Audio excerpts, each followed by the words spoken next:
Bueno, hermanos, buenos días a todos. Para estar acá en el Día del Señor es de mucha bendición. Así que vamos a comenzar haciendo una oración y comenzamos el estudio de esta mañana. Oremos. Padre amado, te damos gracias en esta mañana por tu amada presencia en medio nuestro. Gracias por Cristo, gracias por el amor eterno con el cual nos amaste en Él. Gracias por lo inmerecido que ha sido para nosotros tener a Cristo, Señor, en nuestras vidas. Señor, gracias, porque a pesar de nuestras miserables, pecaminosas vidas, Señor, Cristo ha llegado a nuestro corazón, su Santo Espíritu ha traído, Señor, los beneficios que Cristo en la cruz del Calvario pudo conseguir a favor de nosotros. Gracias eternas por un día más, poder reunirnos en este tu día, en el Día del Señor, como iglesia, poder congregarnos, poder hacer culto a tu santo nombre y darte siempre a ti la gloria en todo lo que hacemos, en todo lo que hablamos, todo lo que podemos compartir.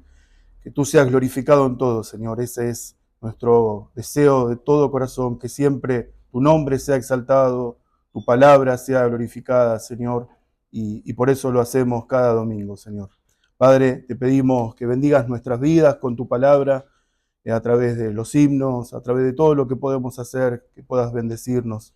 Y bendecir a aquellos hermanos, Señor, que hoy no pueden estar con nosotros, que los guardes, que los bendigas, y que también guardes a aquellos que están en camino.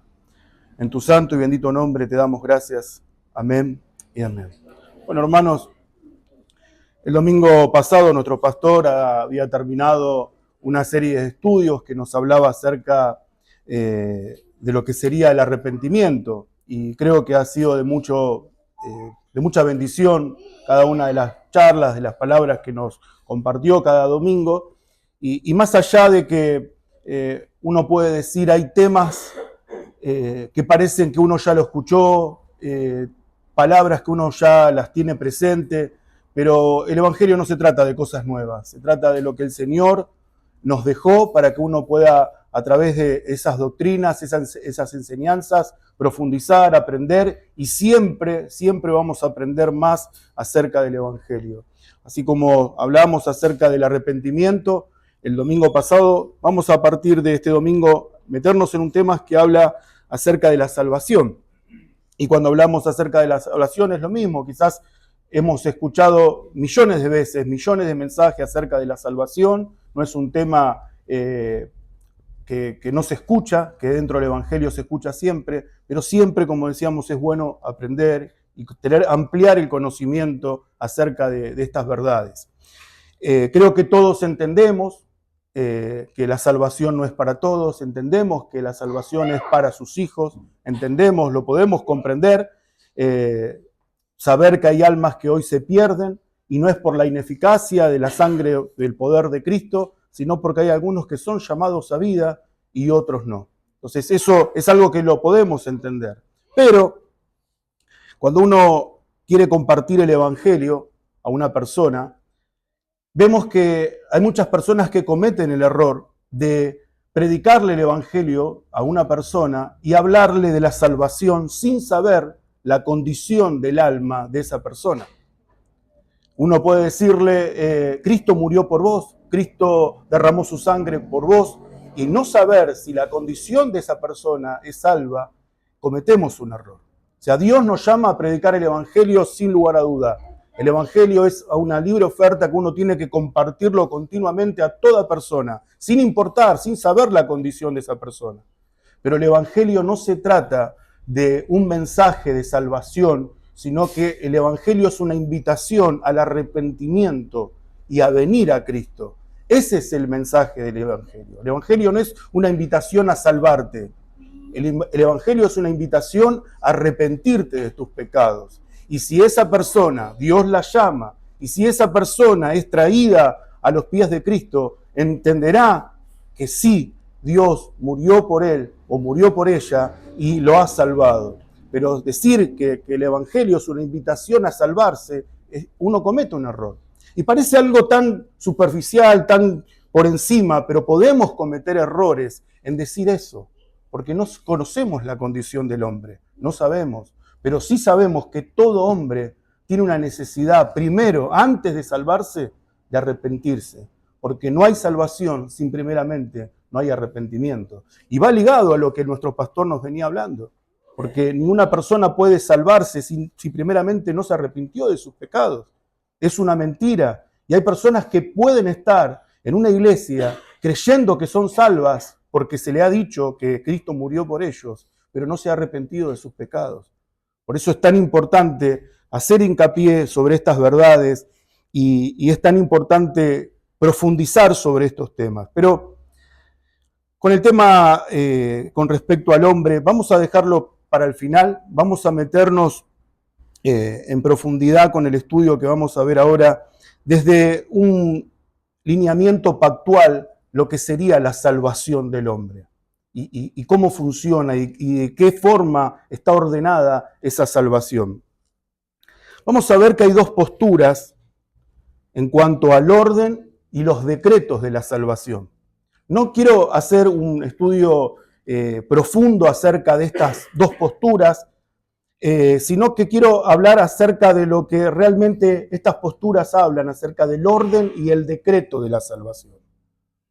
Hay varias posturas, pero estas dos posturas que quiero compartirles son las que se sustentan más bíblicamente, y por eso quiero compartirles estas posturas, para que uno pueda entender esto, el orden y el decreto de la salvación que Dios estableció. Esta primera postura, que nos habla acerca del orden y el decreto de la salvación, tiene su enfoque, tiene su centralidad en la soberanía de Dios. Dios es soberano. Dios decreta a quién salvar y a quién no salvar. Así, esta postura se enfoca su centralidad en la soberanía de Dios y esta postura sostiene que Dios, primeramente, ha elegido en su soberanía quién será salvo y quién será reprobado. Eso es lo primero que ve esta postura. Dios en su soberanía dice, decreto por la salvación de estas vidas y repruebo para condenación a otras. Esta postura es su primer orden en el decreto de la salvación, es esto. Lo segundo que hace Dios es crear al hombre. Primero decreta quién va a ser salvo y quién no. Luego crea al hombre, crea a Adán. Adán es la cabeza federal de todos los hombres, de todas las familias de la tierra. Dios crea al hombre. Luego, y esto es importante, el tercer punto es que Dios permite la caída del hombre. Dios permite, sin ser autor del pecado, permite que el hombre caiga en el pecado original que cometió Adán y Eva.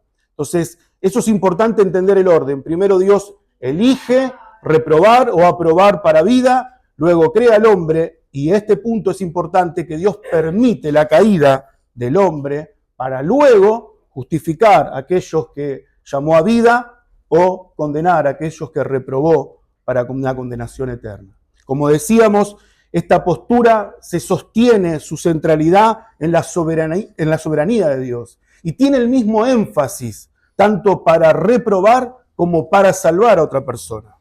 Tiene el mismo énfasis, la misma fuerza. Por su soberanía, Dios es soberano y Él decide a quién salvar y a quién no salvar. Nadie puede cuestionarle a Dios, decirle ¿por qué? Porque Él es soberano. La salvación, dice que la palabra ¿de quién es? La salvación es de Jehová. O sea, Él no tiene que rendirle cuentas a nadie. Él es soberano y Él decide a quién salvar y a quién no. La segunda postura que vamos a ver, su enfoque, su centralidad, no está en la soberanía, sino en la justicia de Dios. No quiere decir que esta postura no cree que la salvación es un acto soberano, porque sí lo es, pero sí esta postura sostiene, se centraliza en la justicia de Dios, en la justicia divina. Y esta postura, en el orden, primero Dios creó al hombre. Esta postura dice, Dios creó al hombre, Dios creó a Adán, Dios creó a la cabeza federal de todos los hombres. Ese es el primer punto. El segundo punto, Dios permite la caída. Observen la diferencia. En el punto anterior, Dios decreta, crea al hombre, permite la caída. En este punto, Dios crea al hombre como primera instancia, permite su caída y ahora, en tercer punto, por su justicia, decide salvar a algunos y a otros los deja caminar en su propio pecado, en su propia condenación. La diferencia, en el primero la caída está debajo de la elección. En esta postura que vemos ahora, la caída está primero y luego Dios decide, después de la caída, por su justicia, salvar a algunos o permitir que otros caminen hacia su misma condenación, hacia su misma reprobación. Permitime darte un ejemplo para poder entender un poco mejor esta postura. Supongamos que hay un gran precipicio, una gran acantilado, uno alto, uno mira para abajo y ve solamente el vacío. Y miles de personas corren desenfrenadamente y se tiran y se arrojan de él. Corren desenfrenadamente y se tiran de ese precipicio, se tiran al vacío. Ahora, en su depravación total, corren hacia su condenación y hacia su justa condenación. Eso es lo que estas personas corren a su justa condenación. Ahora, Dios, como decíamos, para salvación, Dios demanda una justicia que sea perfecta. Ninguna de estas personas que corrían desenfrenadamente hacia ese precipicio pueden decir, Dios es injusto. ¿Por qué? Porque Dios sí es justo. Y esas personas que caen al vacío, que caen en ese pecado, caen en su pecado porque Dios es justo y ellos no son. Ninguna de esas personas que corren en ese precipicio hacia esa condenación puede decir, yo me puedo salvar por mi propia justicia. Nadie. Todos corren en su justa condenación y Dios los deja que ellos sigan. Ahora, nuestro bendito Dios, nuestro gran Salvador, se paró en medio de ese precipicio y con esos brazos extendidos en esa cruz, a muchos de los que corríamos en ese desenfreno, fuimos alcanzados por esos brazos y nos sostuvo en su gracia. Ese es el enfoque que pone esta postura. A muchos deja que sigan corriendo en su desenfreno, pero por la gracia y la misericordia que Él tiene, porque Él es justo y los que son salvos son por su justicia, Él permite que muchos de los que corríamos nos choquemos con esos brazos y nos guarde para vida eterna. Esa es la diferencia. No quiero decir que otra postura no es bíblica y esta postura sí lo es, porque ambas posturas se sustentan bíblicamente. Y como decía, no es mi idea entrar en un debate, pero para que uno pueda entender de qué manera es el orden de la salvación. La primera postura nos recuerda que el Señor es glorificado en decretar y salvar por su soberanía. Y esta postura que vimos recién nos recuerda que su gloriosa gracia es la respuesta a nuestros pecados. Eso es lo que estas dos posturas sostienen y ambas, como decíamos, son bíblicas. Pero nuestra confesión de fe se afirma o se sostiene en esta última postura. Y quiero que me acompañes y que lo descubramos el porqué. En el capítulo 3 de nuestra confesión de fe,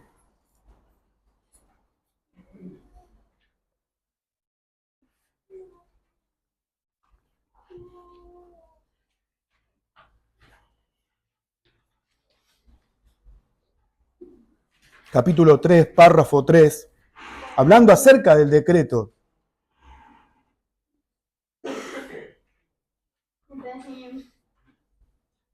Nos dice así, capítulo 3,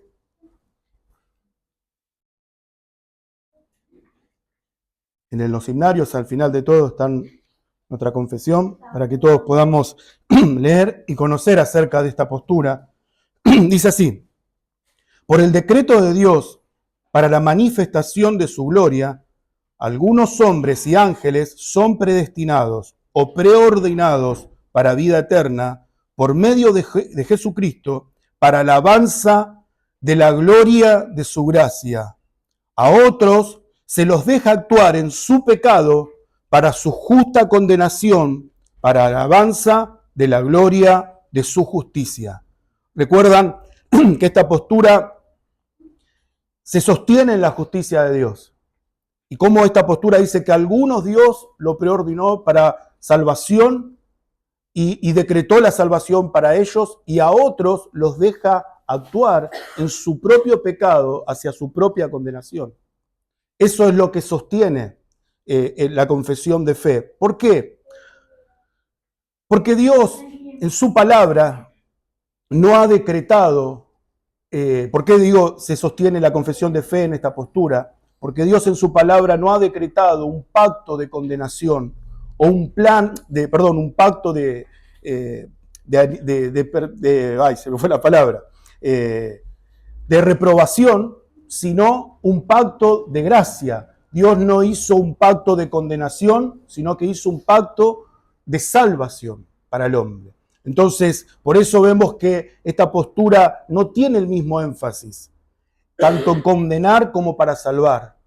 Lo que esta postura sostiene es que Dios hace mucho más fuerza en la salvación que en la reprobación de las almas. Eso es lo que dice esta postura. Pero vamos a meternos el por qué. ¿Por qué de este pacto de salvación? ¿Por qué de este pacto de gracia? ¿Dónde se apoya este pacto de gracia, este pacto de salvación? ¿Dónde se apoya? Y se apoya en el pacto de redención. El pacto de redención es aquel donde el hombre no tiene ninguna parte, sino que nuestro Dios Trino, en la eternidad, ese Dios ha decretado de qué forma salvaría a la humanidad, de qué forma salvaría al hombre. El Padre es aquel que decretó y planificó el cómo sería. El Hijo es aquel que lo ejecutó, aquel que hizo lo que tenía que hacer, lo que el Padre había decretado. Y a través del Espíritu Santo es aquel que aplica en cada uno de los elegidos los beneficios por los cuales el Hijo en la cruz del Calvario, en la resurrección entre los muertos, en la ascensión de los cielos, dio para sus hijos. Entonces el Padre es el que planifica, el Hijo es el que ejecuta, y el Espíritu Santo es el que aplica los beneficios en cada uno de ellos. Esa es el orden de cómo uno actúa. Vamos a ver algunos pasajes nada más. Isaías 42:6.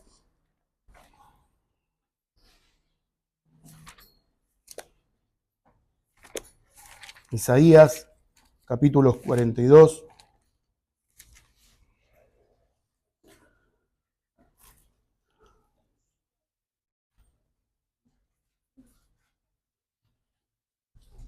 Uno de los compromisos que el Padre asumió en este pacto de redención, lo vemos ahí. Dice así, Isaías 42:6, yo Jehová te he llamado en justicia y te sostendré por la mano, te guardaré y te pondré por pacto al pueblo, por luz a las naciones. Una de las cosas que el Padre hizo fue sostener la obra del Hijo, sostener al Señor, y lo que hizo es ponerlo por luz y por pacto a todos los pueblos, a todas las naciones. Otro, ahí en Isaías 49:8.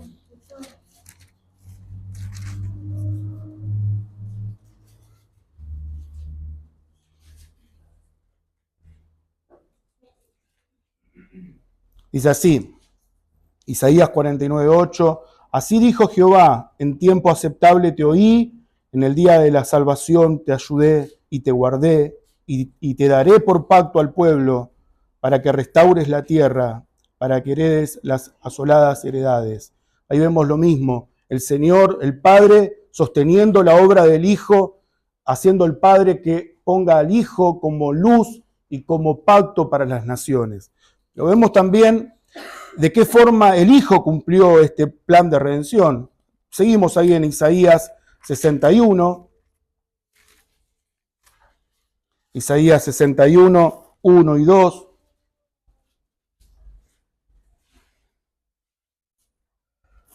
Dice así, Isaías 61, 1 y 2, el Espíritu de Jehová, el Señor, está sobre mí, porque me ungió Jehová, me ha enviado a predicar buenas nuevas a los abatidos, a vendar a los quebrantados de corazón, a publicar libertad a los cautivos y a los presos apertura de cárcel, a proclamar el año de la buena voluntad de Jehová y el día de la venganza del Dios nuestro, a consolar a todos los enlutados. Ahí vemos el obrar del Hijo, el obrar de lo que el Señor Jesucristo cumplió con ese compromiso pactual, con ese compromiso de cumplir con su propósito y hacer lo que el Señor hizo. Ahí en Salmos, podemos leer otro también, Salmos capítulo 2.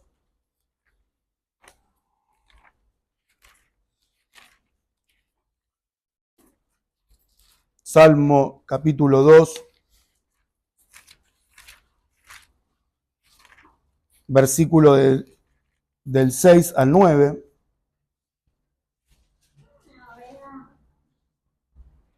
Dice así,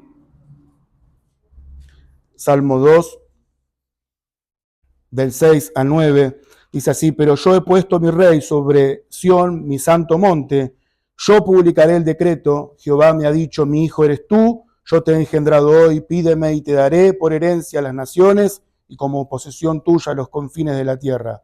Los quebrantarás con vara de hierro, como vasija de alfarero la desmenuzarás. Ahí vemos el compromiso del Hijo en cumplir con este propósito, con este compromiso pactual en cuanto a su papel. Y también vemos al Espíritu Santo, para no irnos mucho sobre estos versículos, hay muchos más. Lucas 4, Lucas capítulo 4,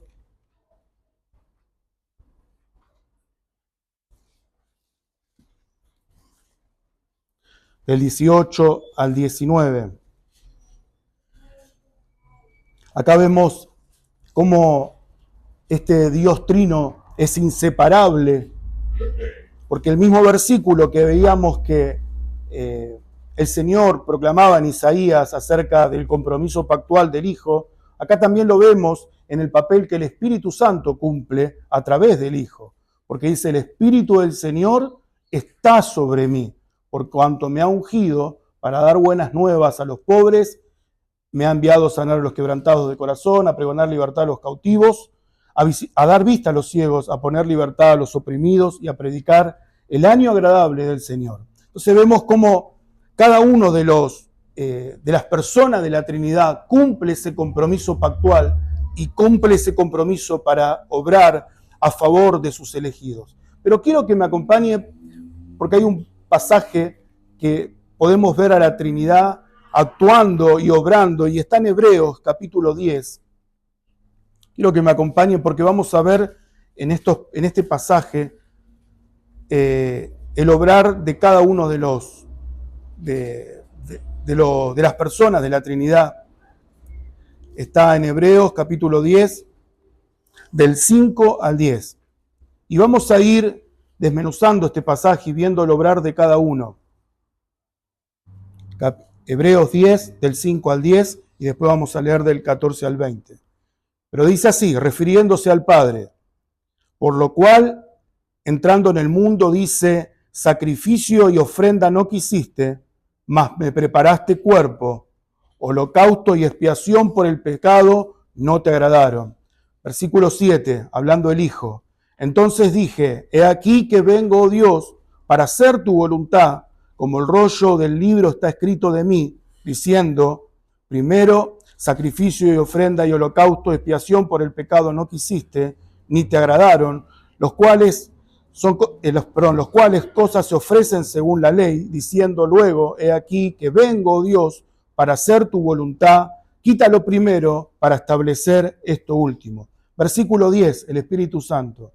En esa voluntad somos santificados, mediante la ofrenda del cuerpo de Jesucristo, hecha una vez y para siempre. Versículo 14, hablando acerca del Hijo. Porque una sola ofrenda hizo perfecto para siempre a los santificados. Versículo 15, el Espíritu Santo. Y nos atestigua lo mismo el Espíritu Santo, porque después de haber dicho, versículo 16, refiriéndose al Padre, este es el pacto que haré con ellos después de aquellos días.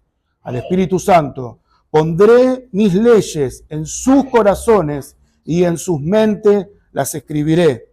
El Padre, versículo 17, y añade, y nunca más me acordaré de sus pecados y transgresiones, pues donde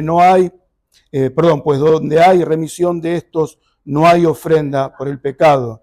Y por último, versículo 19, acerca del Hijo, dice, así que hermanos, teniendo libertad para entrar al lugar santísimo por la sangre de Jesucristo, por el camino nuevo y vivo que Él nos abrió a través del velo, esto es su carne.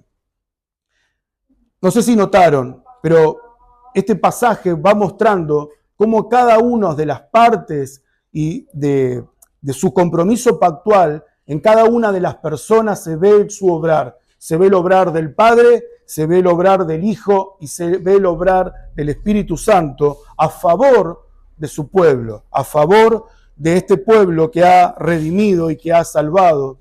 ¿Y por qué? ¿Por qué es tan importante verlo de esta forma? ¿Por qué es tan importante este pacto? Para poder entender que el hombre es incapaz, está imposibilitado de poder ser salvo por su propia justicia, por sus propios medios. El hombre está incapacitado, imposibilitado de poder salvarse. Sí o sí, este pacto de redención, este pacto que el Señor estableció con su pueblo, se tenía que cumplir. De ninguna otra forma el ser humano podía alcanzar la salvación si este pacto no se hubiese concretado. Por eso el hombre está incapacitado, imposibilitado de poder alcanzar esta salvación tan grande. Quiero que podamos leer un versículo que nos muestra cómo es la condición del hombre, y está en Romanos capítulo 3. Romanos capítulo 3, versículo del 10 al 18.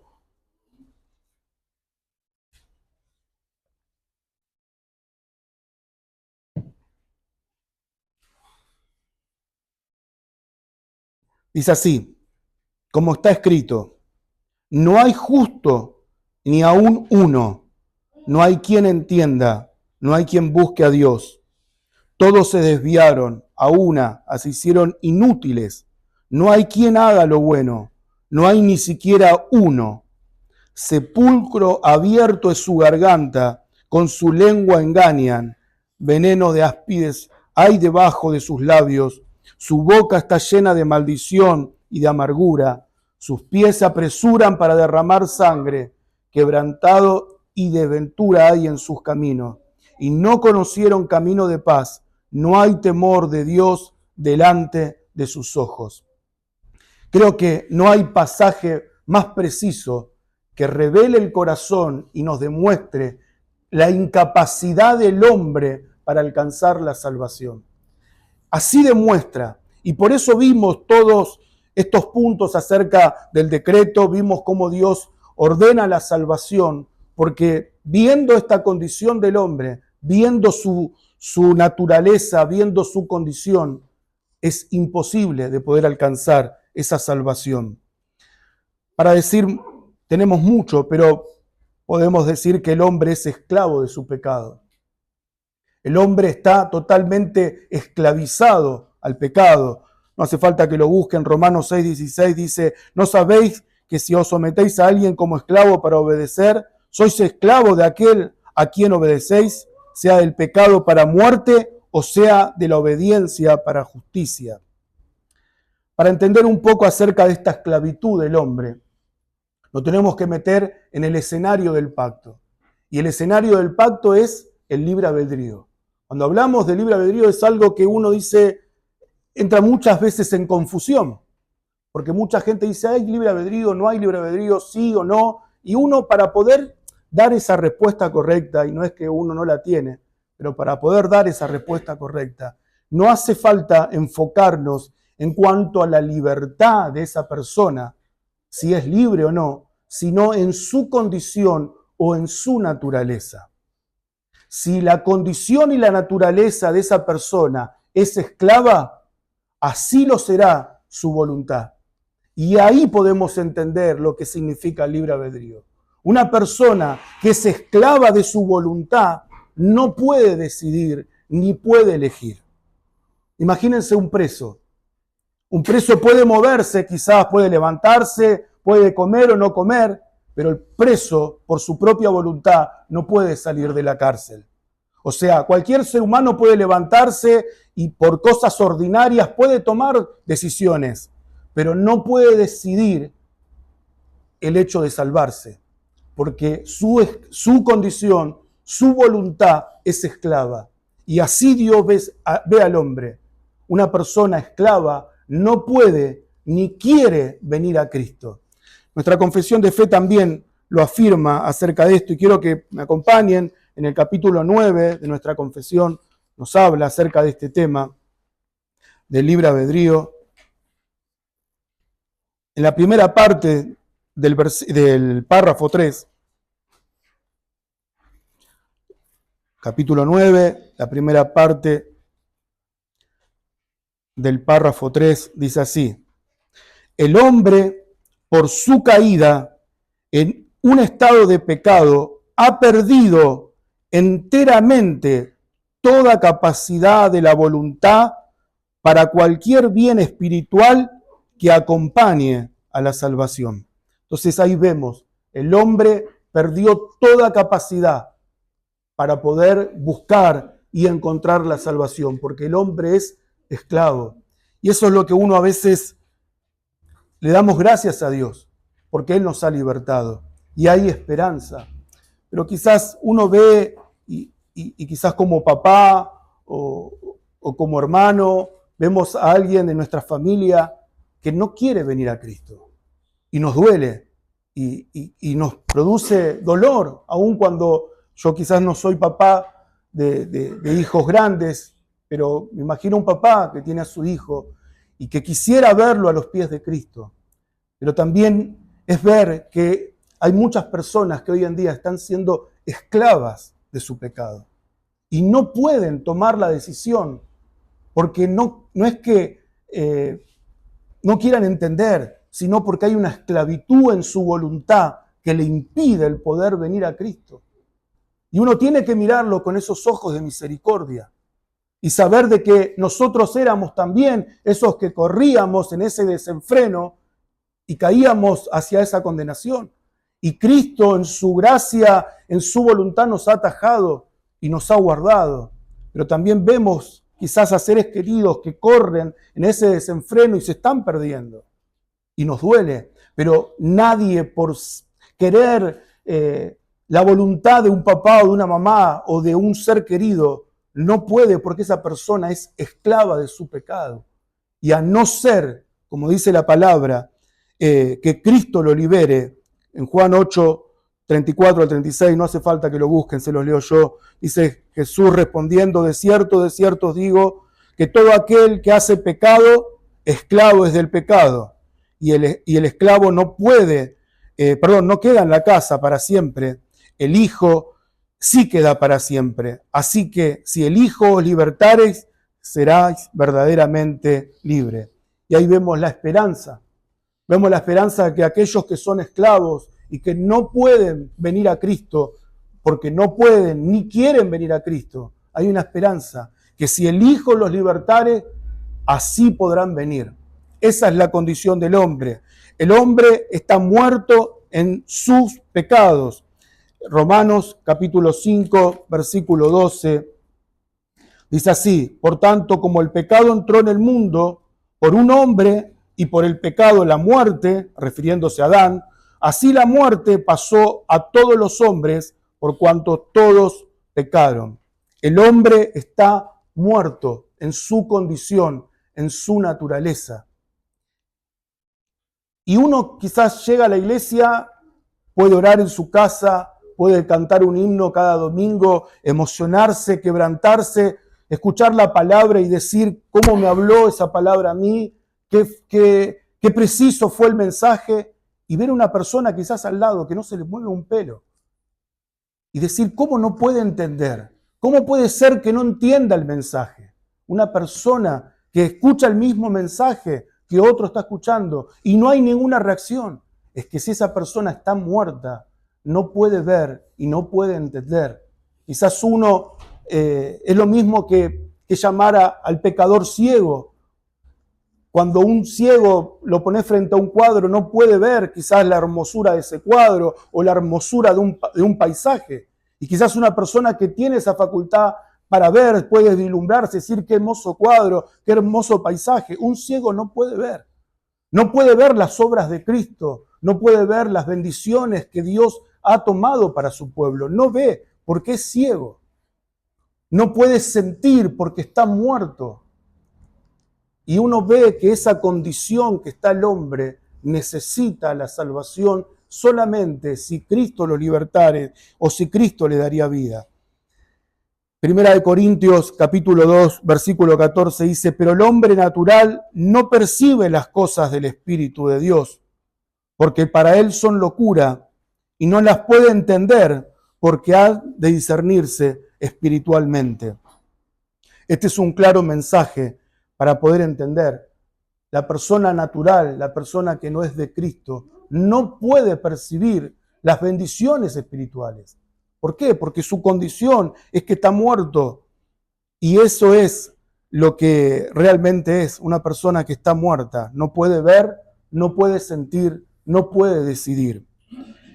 Pero hay esperanzas, como así también la tuvimos nosotros. Colosenses capítulo 2, versículo 13 dice, y a vosotros, estando muertos en pecado y en la incircuncisión de vuestra carne, os dio vida juntamente con él, perdonándonos todos nuestros pecados. Ahí vemos cómo el obrar de Cristo para la salvación.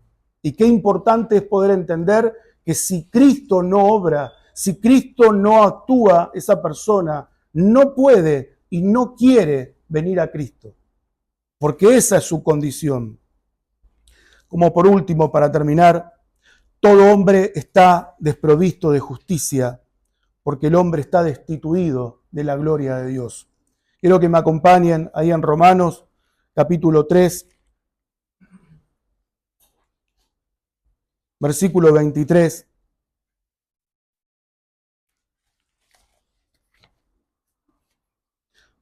Dice así, Romanos capítulo 3, versículo 23. Por cuanto todos pecaron y están destituidos de la gloria de Dios. Quedémonos ahí porque después vamos a ver la respuesta a esto. Pero así dice que el hombre está desprovisto de toda justicia. Recuerdan que Dios es justo y para poder ser salvo Dios demanda una justicia perfecta.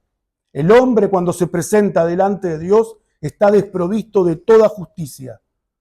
No puede por su propia justicia alcanzar la salvación. Solo uno es justo. Como leíamos recién en Romanos, en el capítulo 3, unos versículos antes, no hay justo ni aún uno, dice la palabra. Entonces el hombre que está desprovisto de la justicia de Dios no puede alcanzar la salvación. No puede.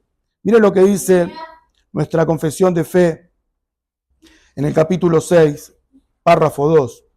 Nuestros primeros padres, por este pecado, cayeron de su justicia original y de su comunión con Dios, y nosotros en ellos, por lo cual la muerte sobrevino a todos, viniendo a estar todos muertos en pecado, enteramente corrompidos en todas las facultades y partes del alma y del cuerpo. Así nos muestra cómo es nuestra condición sin Cristo, nuestra confesión de fe.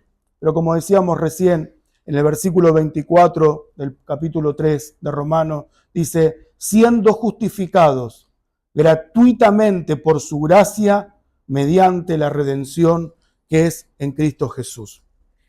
Entonces vemos que hay una esperanza para el hombre.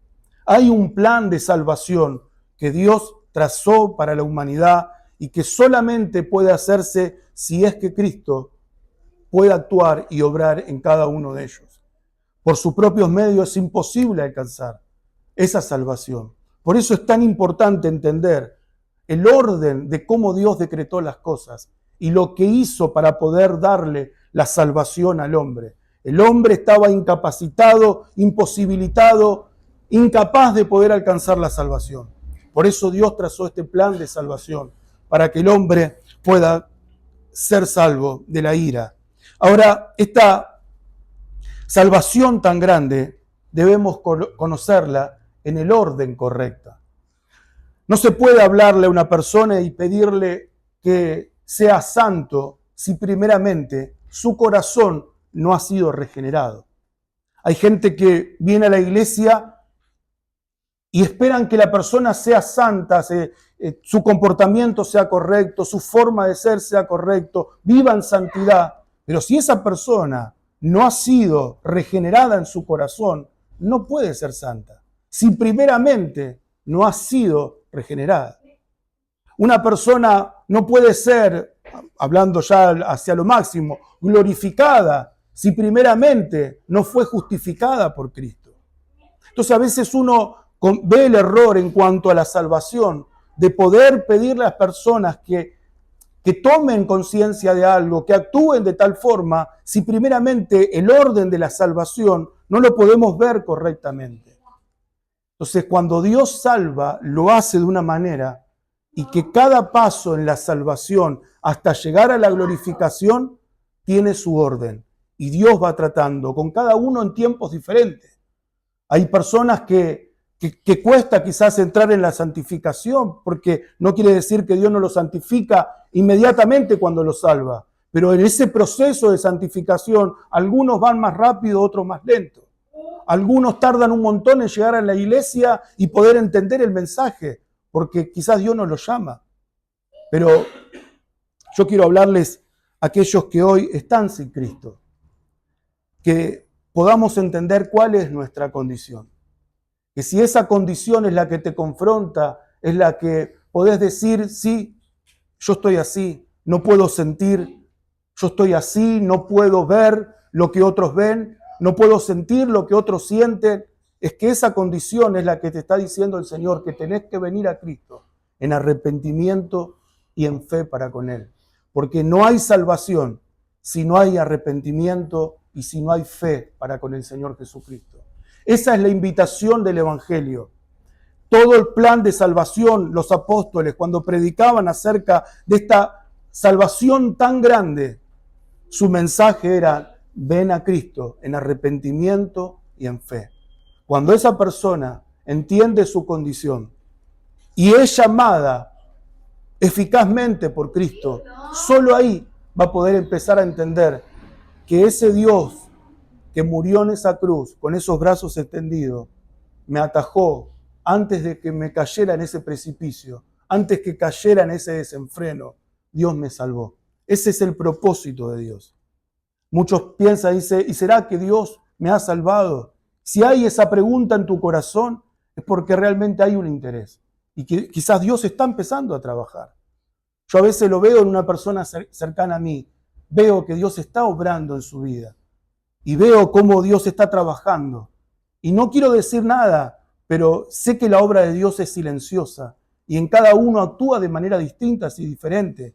Pero es hermoso ver cuando una persona se convierte a los pies de Cristo. Y eso es lo que tenemos que buscar. Esperar en Dios y pedirle a Dios que pueda salvar a aquellos que no lo conocen.